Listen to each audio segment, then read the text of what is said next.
दोस्तों मैं अशफाक अंसारी और आप देख रहे हैं आजकल न्यूज़। सऊदी अरेबिया में ऑर्गेनाइजेशन ऑफ इस्लामिक कोऑपरेशन का इजलास मुनक्कद हुआ। इस इजलास में दुनिया भर के 57 इस्लामिक ममालिक के सरबराह शामिल हुए और इसमें सब के सब गुस्से में थे मौजूदा इजराइल और फ़लस्तीन की जंग से। और उसमें सबसे ज़्यादा शदीद गुस्से में मोहम्मद बिन सलमान सऊदी के क्राउन प्रिंस MBS दिखाई दिए। उनके तेवर इस इजलास में बहुत ही सख्त थे और उन्होंने बहुत ही सख्त पैगाम इजराइल को और पूरे आलम को दिया है।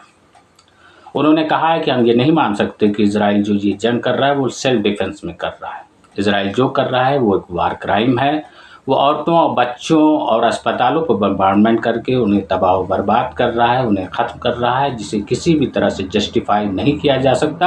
और इशारों में उन्होंने अमेरिका को भी लताड़ दिया कि ये आपका फेलियर है, ये वेस्ट का फेलियर है, ये पूरी दुनिया का फेलियर है कि इजराइल को ऐसा करने से कोई रोक नहीं पा रहा है।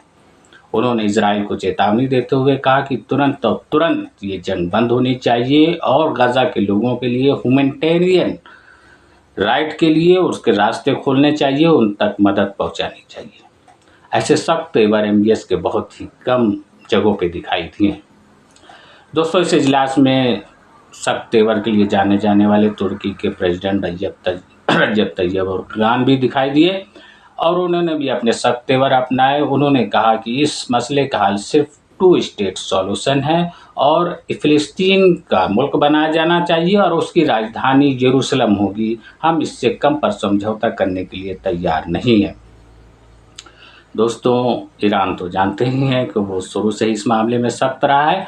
तो इस इजलास में ईरान के राष्ट्रपति इब्राहिम रईसी ने भी अपने सख्त तेवर दिखाए और वो एक कदम आगे चले गए। उन्होंने कहा कि फ़िलिस्तीन की बात 2 स्टेट की बात नहीं की जानी चाहिए, बल्कि फ़िलिस्तीन को रिबल टू सी की तरह बनाना चाहिए, यानी कि जैसा फ़िलिस्तीन पहले था 1920 में 1900 में, वैसा फ़िलिस्तीन बनाना चाहिए। इजराइल नाम की कोई जगह नहीं होना चाहिए, पूरी का पूरा मुल्क फ़िलिस्तीन है और फ़िलिस्तीन होना चाहिए। उन्होंने बहुत ही कड़े शब्दों में अमेरिका की भी निंदा की। उन्होंने कहा कि अमेरिका इजराइल को इथेनॉल वेपन सप्लाई कर रहा है जो कि वो गज़ा के खिलाफ इस्तेमाल कर रहा है।